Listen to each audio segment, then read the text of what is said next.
عليكم ولكن رسول الله وخاتم النبيين. وقال النبي صلى الله عليه وسلم: أنا خاتم النبيين لا نبي بعدي. صدق الله العظيم وصدق رسوله النبي الأمين الكريم. بسم الله الرحمن الرحيم. إن الله وملائكته يصلون على النبي يا أيها الذين آمنوا صلوا عليه وسلموا تسليما. اللهم صل على سيدنا محمد وعلى آل سيدنا محمد وبارك وسلم. معزز سامعین اکرام،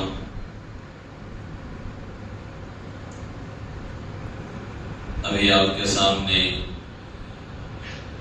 انشاءاللہ مجلس تحفظ ختم نبوت کے صدر محترم کا صدارتی خطاب ہوگا. اس سے پہلے میں اپنی استطاعت کے مطابق چند باتیں ختم نبوت کے تعلق سے یا پھر اس تعلق سے کہ ہمیں کیا کرنا چاہیے انشاءاللہ صدر صاحب ختم نبوت کے ہمیں بتائیں گے، لیکن ہمیں کرنا کیا چاہیے مختصر طور پہ چند باتیں آپ حضرات کے سامنے رکھنی ہیں. معزز سامعین اکرام اور نوجوان دوستو، پہلی چیز یہ ہم سمجھ لیں کہ اب تک یہ کام ہوا کیوں نہیں ہمارے پاس. تو ایسا ہوتا ہے کہ جیسے جیسے ہماری عمر بڑھتی ہے اس کے حساب سے ہمیں غذا دی جاتی ہے. پھر جو محلہ اور بستی ہوتی ہے وہ اپنے امام کی تابع ہوتی ہے، تو پھر ان کی جیسے جیسے تھوڑی تھوڑی صلاحیت آئی یا پھر کچھ ان کے علم میں بات آئی تو اس حساب سے پھر مقتدی بھی کام کرنے لگ جاتے ہیں. تو یوں سمجھیے کہ جب کہ امام صاحب پیچھے تھے اس کام میں، اب بڑوں کی فکر سے یہ فکر ہوئی کہ ہاں چلو ہمیں بھی کچھ کام کرنا ہے، تو آپ کے سامنے بھی تاخیر سے بات آ رہی ہے. تو ایک چیز تو یہ ہے. دوسرا، یہ ختم نبوت ہوتا کیا ہے؟ کوئی نیا کام ہے، کوئی نئی چیز ہے. تو نیا کام اور نئی چیز نہیں ہے، بلکہ اللہ رب العالمین نے خود قرآن کریم میں یہ بات ارشاد فرما دی کہ وَلَٰكِن رسول اللہ، نبی اکرم صلی اللہ علیہ وسلم نبی اور رسول ہیں. وخاتم النبیین، اور نبیوں کا جو سلسلہ چلتا آ رہا تھا حضرت آدم علیہ السلام سے عیسیٰ علیہ السلام تک، اب اس کے بعد نبی اکرم صلی اللہ علیہ وسلم نبی اور رسول بنا کے بھیجے گئے. اور کیسے نبی اور رسول ہیں؟ خاتم ہیں، خاتم النبیین. اب خاتم کے دو معنی، ایک ہمارا جو اردو میں ہم کرتے ہیں کہ بات ختم ہو گئی، ایک عام لینگویج میں ہے. عربی میں کہتے ہیں خاتم مہر لگانے. جب حکومتیں کوئی چیز سیل کر رہی ہو تو اس پہ لاک پہ اس پہ ٹیپ مارتے ہیں، اس کے بعد ایک مہر مارتے ہیں، اس کو کہا جاتا ہے خاتم، کہ وہ سیل ہو گئی، بس اب کوئی گنجائش نہیں. اگر آپ اس کو کھولیں گے تو آپ نے حکومت کی خلاف ورزی. اب وہ دکان والا خود مکاندار جو جس کی دکان ہے جس پہ مہر اور خاتم کر دیا گیا، اب وہ خود بھی اپنی دکان نہیں کھول سکتا اس وجہ سے کہ حکومت نے روک لگا دی ہے، ختم کر دیا، اس میں مہر لگا دی. اللہ رب العالمین نے یہ تمام کائنات بنائی. اللہ تعالیٰ کو یہ ہمارے حقیقی حاکم اور مالک ہیں. اللہ تبارک و تعالیٰ نے انبیاء کرام بنائے، اور پھر نبی اکرم صلی اللہ علیہ وسلم نے خود اپنی زبان سے فرمایا کہ انا نبی آدم بین الماء والطین. تو اگر ہم یوں بھی کہتے ہیں کہ نبی اکرم صلی اللہ علیہ وسلم پہلے بھی نبی ہیں اور اخیر بھی نبی ہیں، کوئی بعید بات نہیں. پھر وہ سلسلہ چلتا رہا، تو پھر کس طرح اللہ رب العالمین نے تمام انبیاء کرام کو نبوت دی. فرمایا کہ ہم تم کو تو نبوت عطا فرماتے ہیں اس شرط پہ یا اس بیس پہ کہ لَتُؤْمِنُنَّ بِهِ وَلَتَنْصُرُنَّ، کہ جب نبی اکرم صلی اللہ علیہ وسلم اگر تمہارے زمانے میں آ ملے، تم ان کا زمانہ پالو، تو لَتُؤْمِنُنَّ بِهِ، تمہیں ان پر ایمان بھی لانا ہے اور ان کی مدد بھی کرنی۔ ایک تفسیر علماء کرام نے یوں کی، ایک تفسیر علماء کرام نے یوں کی کہ جب کوئی جلسہ جلوس ہوتا ہے تو اس کے لیے تیاری پہلے سے کی جاتی، تو فرمایا کہ نبی اکرم صلی اللہ علیہ وسلم گویا اس کائنات کے دلہے ہیں، اور آپ صلی اللہ علیہ وسلم کے آنے کے لیے جب کائنات سجائی جا رہی تھی، اللہ تعالیٰ نے انبیاء کرام کو بھی اس کام کے لیے کہ آپ صلی اللہ علیہ وسلم کی مدد و نصرت کریں، اللہ تبارک و تعالیٰ نے بھیجا۔ اب جب آپ صلی اللہ علیہ وسلم آ چکے، آپ صلی اللہ علیہ وسلم کے آنے سے پہلے یأتی من بعدہ اسمہ احمد، کہ عیسیٰ علیہ السلام آپ کے بعد ایک نبی آئیں گے جن کا نام احمد ہوگا۔ حضرت آدم علیہ السلام نے توبہ کی نبی اکرم صلی اللہ علیہ وسلم کے نام کے ذریعے سے۔ اس طرح تمام انبیاء اکرام آپ صلی اللہ علیہ وسلم کو اپنی دعاؤں میں مانگا کرتے تھے، لیکن ہر نبی اور رسول انتظار میں تھے کہ کوئی نبی آنے والے ہیں اور کوئی بڑے نبی آنے والے ہیں جن سے ہماری شفاعت اور بخشش اور جن کے ذریعے سے جو ہے یہ کائنات چلنے والی ہے، جن کے لیے اللہ تبارک و تعالیٰ نے یہ کائنات بنائی۔ پھر جب آپ صلی اللہ علیہ وسلم آ چکے، مبعوث ہو چکے، اللہ تعالیٰ نے فرمایا کہ وَلَٰكِن رَسُولَ اللَّهِ وَخَاتَمَ النَّبِيِّينَ، کہ آپ صلی اللہ علیہ وسلم اللہ کے وہ رسول ہیں جن کو حضرت ابراہیم علیہ السلام نے اپنی دعاؤں میں مانگا، وَخَاتَمَ النَّبِيِّينَ۔ اب یہ جو ہے مہر لگ چکی ہے، کوئی نبی دوسرے آنے والے نہیں۔ خود نبی اکرم صلی اللہ علیہ وسلم نے فرمایا کہ میں آخری نبی ہوں، میں خاتم النبیون ہوں، لا نبی بعدی، اور میرے بعد اب کوئی دوسرا نبی آنے والا نہیں۔ یہ بات ہم سب کو الحمدللہ سمجھ لینی چاہیے کہ نبی اکرم صلی اللہ علیہ وسلم اخیر نبی ہیں، اور الحمدللہ ہم یہ بات سمجھتے بھی ہیں۔ لیکن ہو یوں گیا ہے کہ ماحول اور معاشرے میں پہلے ہی سے نبی اکرم صلی اللہ علیہ وسلم کے ہی زمانے سے ہو یوں گیا ہے کہ بہت سے جھوٹے دعوے دار نبوت کے ہر زمانے میں پیدا ہوتے چلے گئے، اور الحمدللہ علماء نے، پہلے صحابہ نے، پھر علماء نے ان کا تعاقب بھی کیا کہ ان کے جو ہے تعاقب میں لگے رہے، اور الحمدللہ اس فتنے کو ختم کیا۔ اب فی زمانہ بھی جیسے مرزا غلام احمد قادیانی ملعون، آپ نے نام سنا ہوگا، اور ایک جو ہے چند سالوں پہلے ایک نیا ملعون جس کو جہنم میں جانے کی بڑی خواہش تھی، وہ ایک جو ہے ایجاد ہوئی اس کی، شکیل بن حنیف، اور اس کے علاوہ بہت سارے مختلف دعوے ہیں۔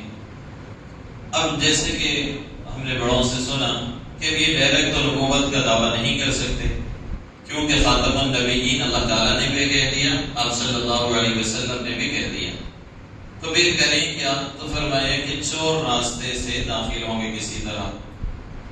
اب وہ چور راستہ کیسے ہے؟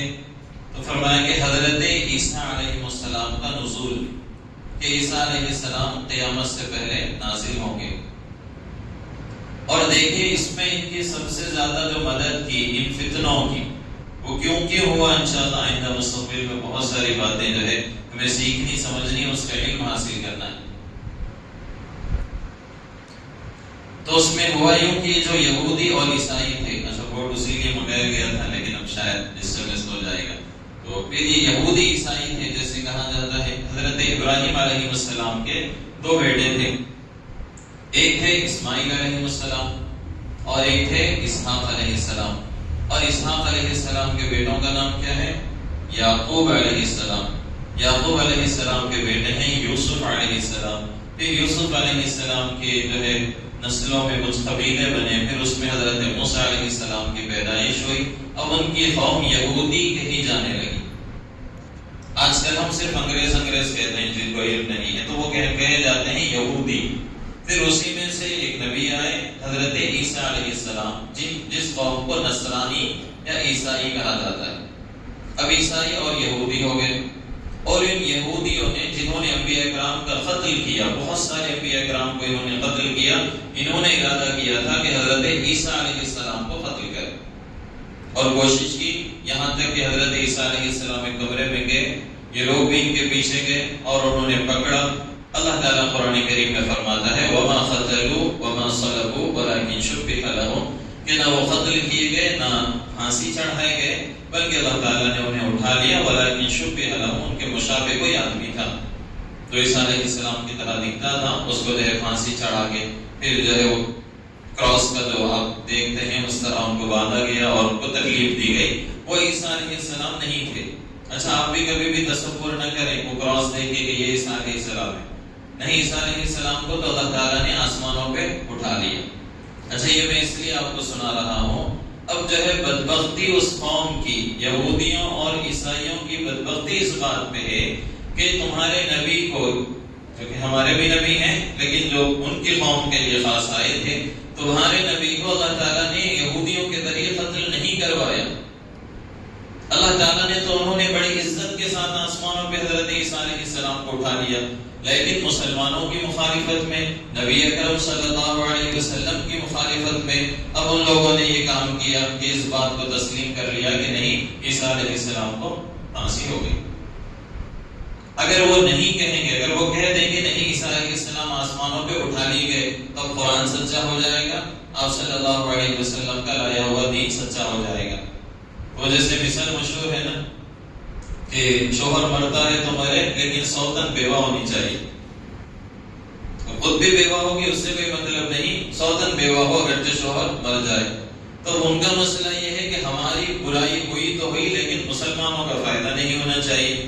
اگر وہ جس دن تسلیم کر لیں گے کہ نہیں عیسیٰ علیہ السلام کو اللہ تعالیٰ نے آسمانوں کی طرف اٹھایا، تو پھر اب ان کا جو تمام مسئلہ ہے خراب ہو جائے گا، اور یہ ہوگا کہ اسلام سچا مذہب ہے، آپ صلی اللہ علیہ وسلم سچے نبی اور آخر نبی اور رسول۔ اس وجہ سے وہ جانتے بوجھتے ہوئے بھی ان لوگوں نے مسلمانوں کی مخالفت میں، کن لوگوں نے؟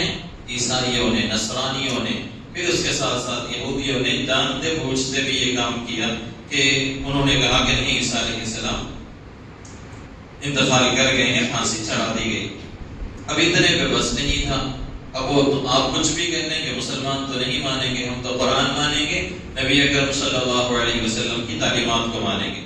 اب اس لیے انہوں نے یہ کام کرنا شروع کیا کہ اپنے کچھ جو ہے غلاموں کو خریدا، جس میں مثال کے طور پہ مرزا غلام ہے، اچھا نام بھی جو ہے یہ بدبخت کا غلام ہی ہے جی، تو غلام کو جو ہے غلام بنایا انہوں نے، اور غلام بنا کے اس دور میں، یہ انگریزوں کا دور ہندوستان میں جب اکھنڈ بھارت تھا، مکمل ہندوستان تھا، اس وقت انہوں نے اس کا ایجاد کیا، اور پہلے تو انہوں نے ڈھونڈا پورے ہندوستان میں، علماء نے لکھا کہ پورے اکھنڈ بھارت میں انہوں نے ڈھونڈا کہ کوئی ملعون ہمیں مل جائے جو یہ دعویٰ کر دے، لیکن پورے ملک میں الحمدللہ یا پوری دنیا میں آج بھی الا ماشاء اللہ چند جو ہے اپنے زمین فروش ہوں گے، لیکن الحمدللہ مسلمان اگر سے گناہگار صحیح، شرابی صحیح، بے نمازی صحیح، جھوٹے صحیح، چور صحیح، سب صحیح، لیکن الحمدللہ نبی اکرم صلی اللہ علیہ وسلم کے معاملے میں ہم جو ہے کبھی بھی کوئی ذرہ برابر بھی چیز برداشت نہیں کر سکتے۔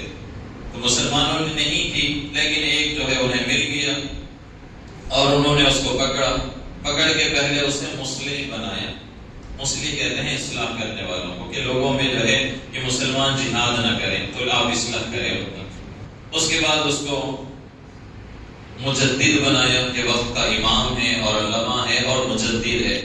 اس کے بعد اس کو فلاں فلاں نام دیتے گئے۔ اس سے جب آگے بڑھ گئی بات کہ لوگ کچھ فیور میں آ گئے پیسوں کے ذریعے سے، تو پھر اس کو کہا کہ یہ جو ہے حضرت عیسیٰ علیہ السلام کا نزول ہو چکا ہے اور یہ مرزا غلام احمد قادیانی ہے۔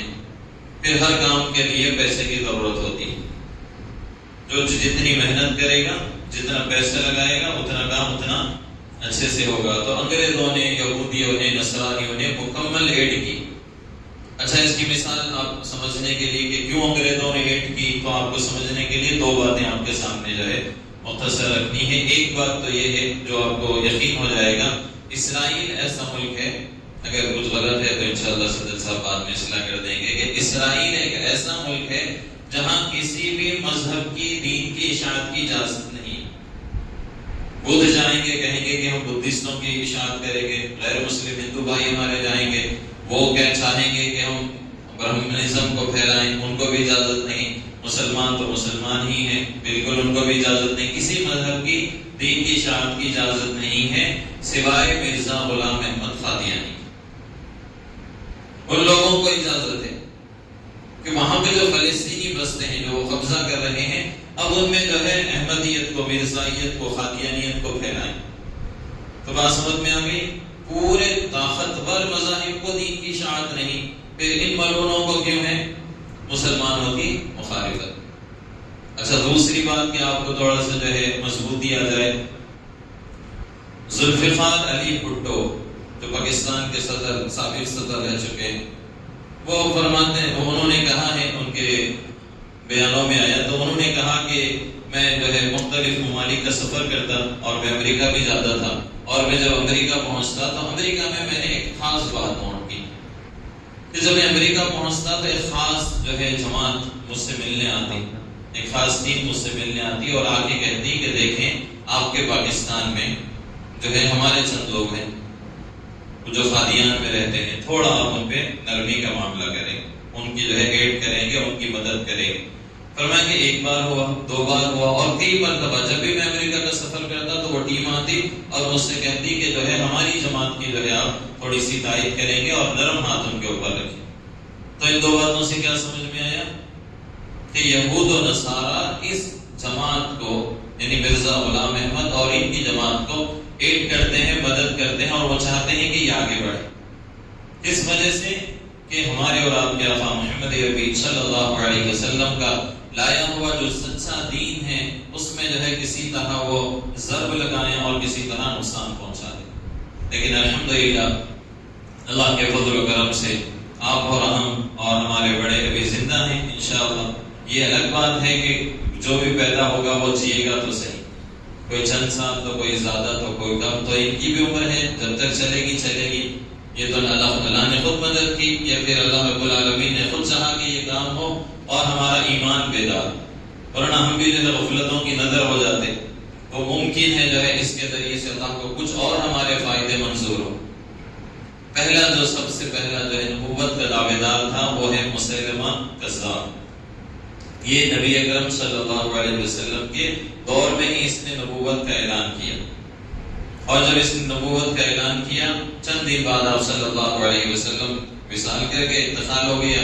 اس کے بعد حضرت ابوبکر صدیق رضی اللہ تعالیٰ عنہ نے 12 یا 13,000، اچھا وہ ایک ترتیب بھی بار آئے، وہ لمبی تفصیل کی ضرورت نہیں، جب مکمل جنگ کھڑی ہو گئی اور خالد بن ولید رضی اللہ تعالیٰ عنہ امیر بنے، 2-3 الگ الگ وقفوں سے جنگ شروع ہوئی، لیکن ہم جو ہے پوائنٹ پہ آتے ہیں کہ حضرت خالد بن ولید رضی اللہ تعالیٰ عنہ امیر بنے، اور جو ہے الحمدللہ گھمسان کی جنگ ہوئی۔ دشمن کا لشکر کسی نے کہا 70,000 اور کسی نے کہا 1,00,000، جس کو جنگی یمامہ کہا جاتا ہے۔ اور مسیلمہ کذاب جس نے نبی ہونے کا دعویٰ کیا اور بہت طاقت اس نے حاصل کر لی، وہ جگہ کا نام یمامہ تھا، تو اس نے بہت زیادہ طاقت جو ہے اپنی تیار کر لی تھی، اور اس کے بعد جو ہے جنگ شروع ہوئی۔ اب جنگ جب شروع ہوئی تو ایک تو مسیلمہ کذاب کے ماننے والے تھے، اور دوسرا بنی حنیفہ ایک قبیلہ تھا، بڑا طاقتور قبیلہ تھا، وہ تھے۔ یہ دونوں قبیلے مل کے جو ہے مسلمانوں کا مقابلے میں آئے، اور الحمدللہ مسلمانوں نے مقابلہ کیا، اور جب جنگ اچھی ہوئی، مسلمان جو ہے فتح کی طرف آئے، تو بنی حنیفہ والے جو ہے اپنے قبیلے والے وہ تمام بھاگ کھڑے ہوئے۔ اب جب یہ بھاگ گئے تو مسیلمہ کذاب اور اس کی جو تمام ٹیم تھی وہ جو ہے ایک باغ کے اندر وہاں پہ داخل ہو گئی، بڑا باغ، اور جو ہے اس کی دیواریں فصیل جو ہے بہت بڑی تھی، گویا کہ ایک قلعہ تھا۔ اس کے اندر مسیلمہ کذاب جو نبوت کا پہلا جھوٹا دعوے دار تھا وہ گیا، اور اس کے ساتھ اس کی فوج چلی گئی۔ اب مسلمانوں کے لیے مشکل ہو گیا کہ اس کا ہرائیں کیسے، اس کو ختم کیسے کریں۔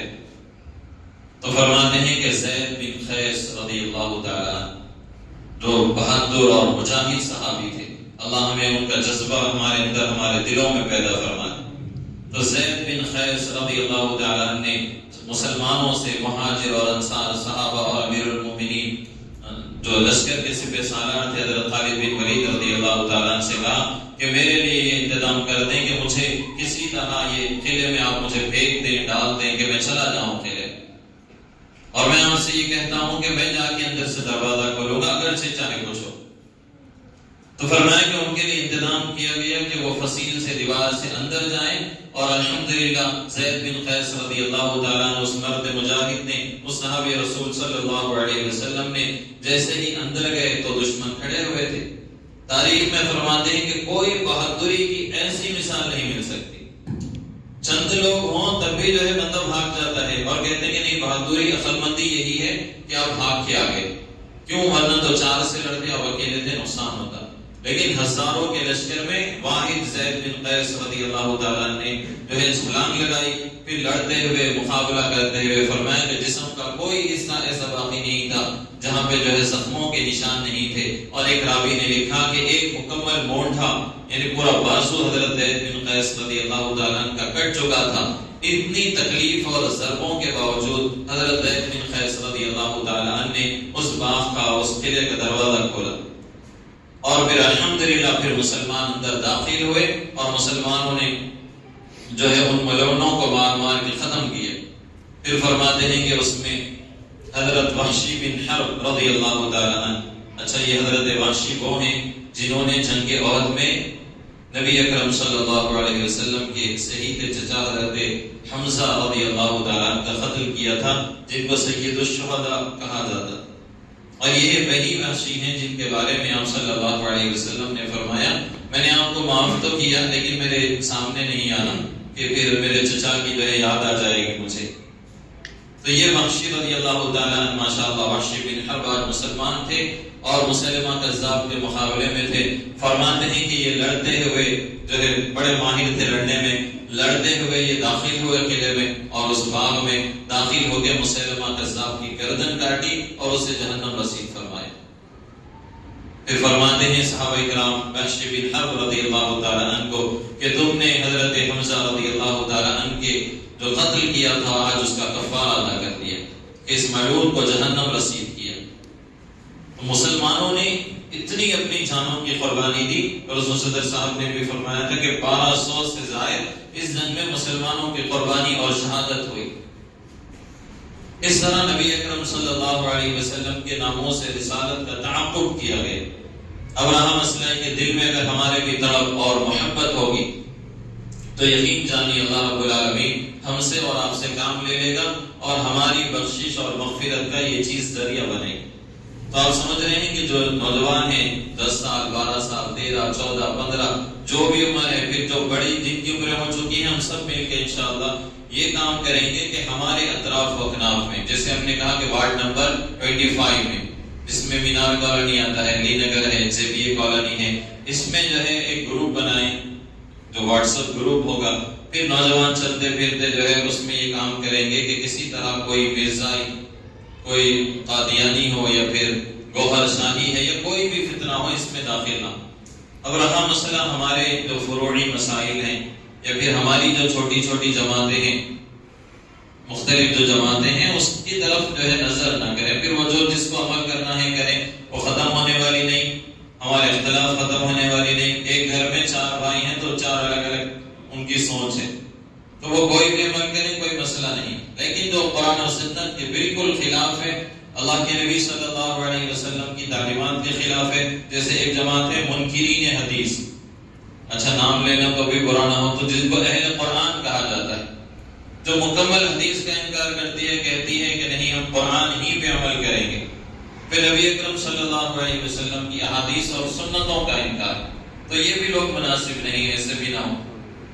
تو بہرحال ہم اپنے اتنے حلقے میں وارڈ نمبر 25 میں جو ہے یہ کام کریں گے تمام نوجوان مل کے. ابھی انشاءاللہ جو ہے یہ چھوٹی سی جماعت چند لوگ ہیں، ابتدا ایسے ہی ہوتی ہے، پھر بھی ماشاءاللہ بہت بہتر ہے. انشاءاللہ جو ہے ہم جو ہے اور مزید آگے بڑھیں گے. مقصد یہ ہے کہ گلی گلی پہنچ کر، یعنی ہمیں کام کیا کرنا ہے کہ کبھی چھٹی مل گئی آپ کو ہم کو تو کسی ایک گلی میں پہنچ جائیں گے اپنے ہی محلے کی، پہنچ کے جو ہے یہ باتیں ان کے سامنے رکھیں گے. بھئی یہ جو ہے پوائنٹس ہیں ہمارے، جیسے جیسا ممکن ہو جو ہے ہم کام کرنے کی کوشش کریں گے.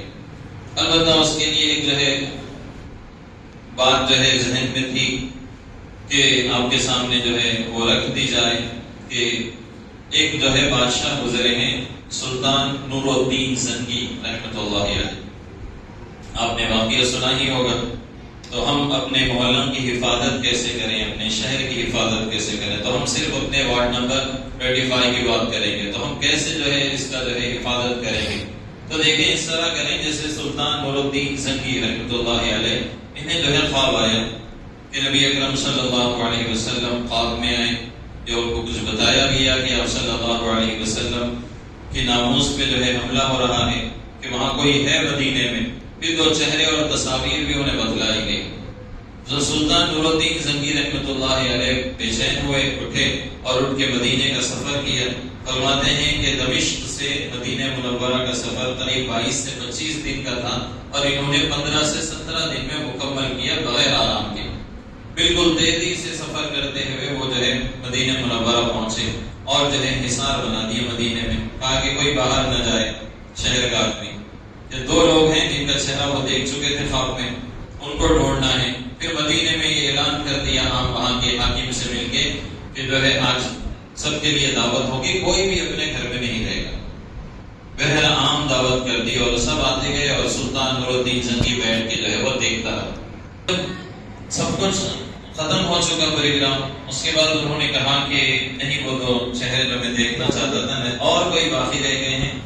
تو ان سے کہا گیا کہ گنبد خضرا کے پاس، جیسے آج تو شہر بن چکے ہیں، اس وقت ویسا نہیں تھا، تو گنبد خضرا کے پاس ایک جو ہے کمرہ ہے، حجرہ ہے، اس میں دو بڑے نیک لوگ آدمی ہیں، جو ہے دن بھر جو ہے عبادت میں ہوتے ہیں، اور رات میں آ کے جو ہے لوگوں کو پانی پلانا، لوگوں کی مدد کرنا، یہ کام جو ہے وہ کرتے ہیں۔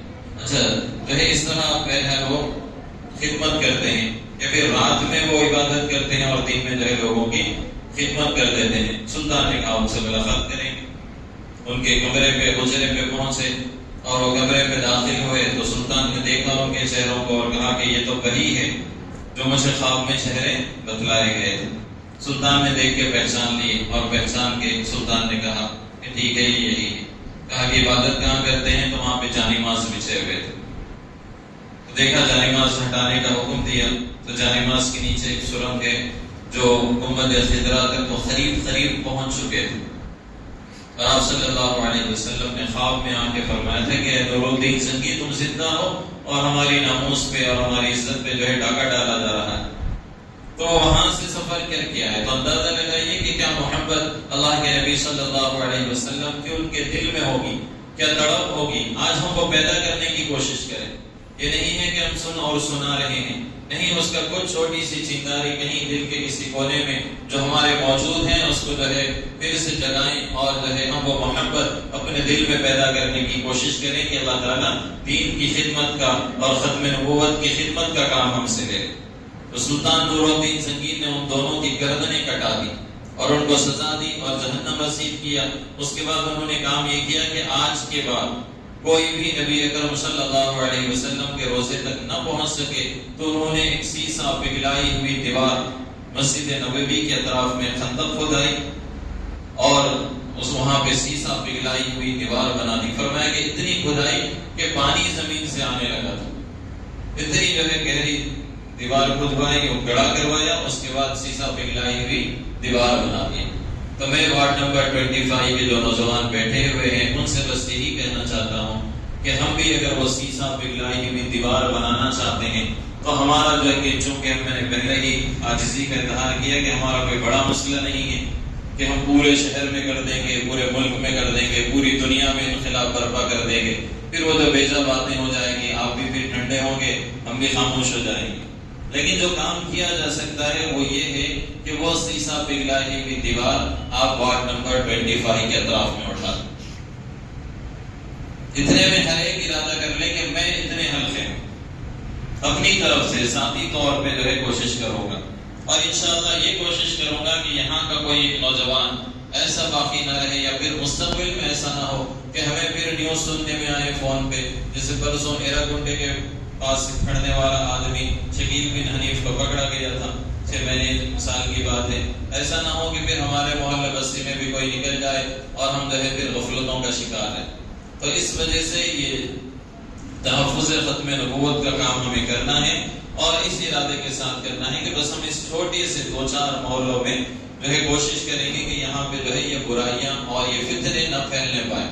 اتنی ہم کوشش کریں گے، پھر انشاءاللہ ہمارے بڑے جو ہے ہمارے ساتھ رہیں گے۔ جیسے بھی ہمیں مدد کی ضرورت ہے، جیسے بچے چلتے ہوئے اکثر گر جاتے ہیں تو والد ہاتھ پکڑ کے جو ہے انہیں آگے لے جاتے ہیں، تو امید کہ ہمارے بڑے جو ہے اگر ہم سے کچھ غلطی ہو جائے گی تو جو ہے انشاءاللہ ان سے مدد لیں گے، اور وہ ہماری جو ہے مدد کے لیے انشاءاللہ ہمیشہ تیار رہیں گے۔ تو اس کے لیے ہمیں کرنا کام یہ ہے کہ انشاءاللہ ایک واٹس ایپ گروپ بنائیں گے، پھر اس طریقے کے جلسے جو آج پہلا پروگرام ہے عمومی جلسہ، یہ جیسے جیسے ممکن ہو، کبھی 15 دن میں، مہینے میں، یا پھر اس سے زیادہ اور کم میں یہ پروگرام کریں گے، اور یہ تمام عقائد کہ نزول عیسیٰ علیہ السلام کیا اس کا جو ہے پورے عقائد ہمارا عقیدہ ہونا چاہیے۔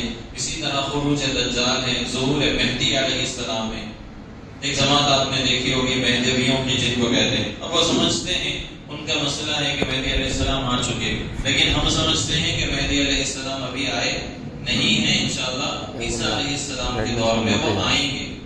تو وہ کیا کیا کیفیتیں ہوں گی انشاءاللہ وہ آپ حضرات کے سامنے وقتاً فوقتاً رکھی جائیں گی۔